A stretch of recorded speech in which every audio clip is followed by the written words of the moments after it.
Hello मेरे प्यारे बच्चों, हम लोग क्वेश्चन देखने वाले हैं अभी 3.24। अभी देखिए क्वेश्चन में क्या कहा जा रहा है। कह रहे हैं कि डिस्क्राइब करना है हमें theory associated with the radius of an atom as it gains an electron और लूजेज एन इलेक्ट्रॉन। जब कोई एटम इलेक्ट्रॉन को गेन करता है और लूज करता है, उससे संबंधित जो फैक्ट्स हैं, जो थ्योरी है, उसे हमें एक्सप्लेन करना है। ठीक है, बड़ा ही ईजी सा क्वेश्चन है। एटॉमिक रेडियाई हमें एक्सप्लेन करनी पड़ेगी और आयनिक रेडियाई के साथ में। ठीक है, तो देखिए अगर हम कोई एटम की बात करें तो एटम के अंदर नंबर ऑफ इलेक्ट्रॉन्स और प्रोटॉन्स क्या होते हैं, सेम। इसलिए एटम हमारा क्या होता है, न्यूट्रल होता है। ठीक है, लेकिन अगर हम लोग आयन की बात करें, उदाहरण के तौर पर हम लोग लेते हैं जैसे सोडियम। सोडियम का एटॉमिक नंबर कितना होता है? सोडियम का एटॉमिक नंबर होता है 11। यानी यहाँ पर नंबर ऑफ इलेक्ट्रॉन्स कितने हैं, 11 है, और नंबर ऑफ प्रोटॉन्स कितने हैं, 11 है। लेकिन अगर हम बात करें कि जब सोडियम एक इलेक्ट्रॉन डोनेट कर देता है तब क्या बनता है, Na+ बनता है। यानी इलेक्ट्रॉन इसने डोनेट कर दिया। अभी इलेक्ट्रॉन कितने बचे हुए हैं, 10, और प्रोटॉन्स कितने हैं, अभी भी 11 ही हैं, सेम है प्रोटॉन्स। तो प्रोटॉन इलेक्ट्रॉन को अपनी ओर क्या करते हैं, अट्रैक्ट करते हैं। तो यहाँ पर जितनी ताकत से अट्रैक्ट कर रहा था, यहाँ पर भी उतनी ताकत से अट्रैक्ट करेगा। लेकिन एक अंतर आ गया है, यहाँ पर 11 इलेक्ट्रॉन्स पर अट्रैक्शन लग रहा था, यहाँ पर 10 इलेक्ट्रॉन्स पर अट्रैक्शन लग रहा है। तो हमें पता है एक बात और कि जितने ज़्यादा इलेक्ट्रॉन होंगे, इलेक्ट्रॉन इलेक्ट्रॉन के बीच क्या लगेगा, रिपल्शन लगेगा। ठीक है, अगर इलेक्ट्रॉन कम हो जाएंगे तो इलेक्ट्रॉन इलेक्ट्रॉन रिपल्शन क्या हो जाएगा, कम। यानी पहली बात तो कि इलेक्ट्रॉन्स जैसे ही घटेंगे तो शील्डिंग इफेक्ट जो होगा, शील्डिंग इफेक्ट की जगह पे हम लिख लेते हैं इलेक्ट्रॉन इलेक्ट्रॉन जो रिपल्शन होगा, वो रिपल्शन क्या हो जाएगा, घट जाएगा। ठीक है, दूसरी चीज़ देखिए, न्यूक्लियर चार्ज भले ही सेम रहा हो, लेकिन अभी जो इफ़ेक्टिव न्यूक्लियर चार्ज है, यानी जो रिपल्शन कम हो गया है, उस वजह से अब जो न्यूक्लियर चार्ज लग रहा है वो इंक्रीज़ हो गया है। देखिए यहाँ पर रिपल्शन ज़्यादा था, तो न्यूक्लियर चार्ज में से जब हम रिपल्शन माइनस कर रहे थे तब हमें इफेक्टिव न्यूक्लियर चार्ज मिल रहा था। लेकिन यहाँ पर जब रिपल्शन इलेक्ट्रॉन के बीच लग रहा है, जिसे हम लोग शील्डिंग इफेक्ट कहते हैं, वो कम हो गया है। अब जब वो कम हो गया है तो जो इफेक्टिव न्यूक्लियर चार्ज इलेक्ट्रॉन को अपनी ओर अट्रैक्ट कर रहा था न्यूक्लियस, वो क्या हो जाएगा, बढ़ जाएगा। यानी यहाँ पर सेकंड केस ये हुआ कि इफेक्टिव न्यूक्लियर चार्ज जो है वो क्या हो गया, इंक्रीज हो गया। इफेक्टिव न्यूक्लियर चार्ज इंक्रीज कर गया। जब इफेक्टिव न्यूक्लियर चार्ज इंक्रीज कर गया तो मान लीजिए ये वाला एक न्यूक्लियस है, यहाँ पर एक इलेक्ट्रॉन है।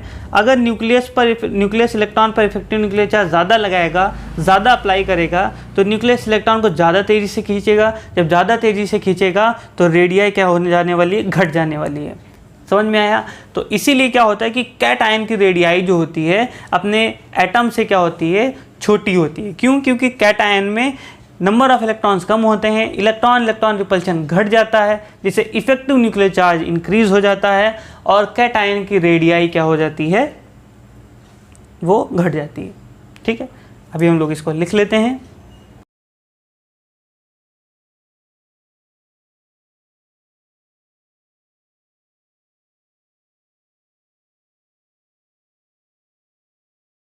यानी जब कोई एटम इलेक्ट्रॉन लूज करेगा तो कैटायन बनेगा।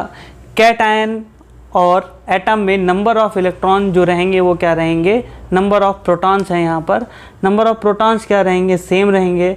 लेकिन नंबर ऑफ इलेक्ट्रॉन जो होंगे कैटायन में वो घट जाएंगे, जिससे इलेक्ट्रॉन इलेक्ट्रॉन रिपल्शन क्या हो जाएगा, घट जाएगा, और इफेक्टिव न्यूक्लियर चार्ज क्या हो जाएगा, इंक्रीज कर जाएगा। इफेक्टिव न्यूक्लियर चार्ज क्या हो जाएगा, इंक्रीज कर जाएगा, जिससे कैटायन की रेडियाई क्या हो जाएगी, डिक्रीज कर जाएगी। इसलिए जब कोई एटम इलेक्ट्रॉन लूज करेगा, आयनिक रेडियाई भी घट जाएगी।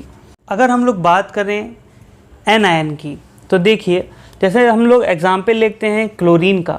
अभी क्लोरीन का हम जानते हैं एटॉमिक नंबर कितना होता है, 17। यानी इसमें नंबर ऑफ प्रोटॉन्स कितने हैं, 17 है, और नंबर ऑफ इलेक्ट्रॉन्स कितने हैं, 17 हैं।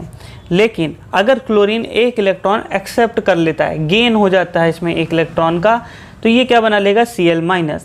अभी प्रोटॉन तो सेम रहने वाले हैं, लेकिन नंबर ऑफ इलेक्ट्रॉन्स क्या हो गए, इंक्रीज हो गए। पहले थे 17, अब कितने हो जाएंगे, 18। एक 3, एक इलेक्ट्रॉन क्या हो गया, इंक्रीज हो गया। एक इलेक्ट्रॉन के इंक्रीज हो जाने से बताइए क्या हो जाएगा, इलेक्ट्रॉन इलेक्ट्रॉन रिपल्शन क्या हो जाएगा, इंक्रीज हो जाएगा।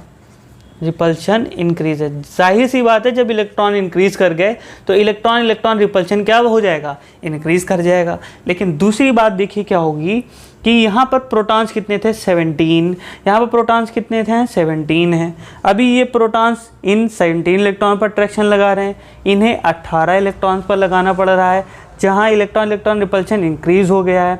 अब जो पुल होगा न्यूक्लियस लगाएगा, इफेक्टिव न्यूक्लियर चार्ज जो होगा वो क्या हो जाएगा, घट जाएगा। घट जाएगा कि नहीं घट जाएगा। अभी 17 प्रोटॉन 18 इलेक्ट्रॉन पर अट्रैक्शन लगा रहे हैं और इलेक्ट्रॉन इलेक्ट्रॉन रिपल्शन क्या हो गया, इंक्रीज हो गया है। तो हम लोग जो इफेक्टिव न्यूक्लियर चार्ज पहले लग रहा, जो न्यूक्लियर चार्ज पहले न्यूक्लियस इलेक्ट्रॉन पर लगा रहा था, अब जो लगाएगा, ठीक है, वो रिपल्शन जो होगा उस न्यूक्लियर जो पुल लग रहा है, न्यूक्लियस अपनी तरफ इलेक्ट्रॉन को खींच रहा है, वो रिपल्शन क्या कर देगा, उस पुल को क्या कर देगा, कम नहीं कर देगा। तो जो इफेक्टिव न्यूक्लियर चार्ज हो जाएगा वो क्या हो जाएगा, इफेक्टिव न्यूक्लियर चार्ज क्या हो जाएगा, डिक्रीज कर जाएगा। और इस घटने की वजह से क्या होगा, आयनिक रेडियाई भी घट जाएगी। बताइए समझ में आया। इसे लिखेंगे कैसे, चलिए देखते हैं।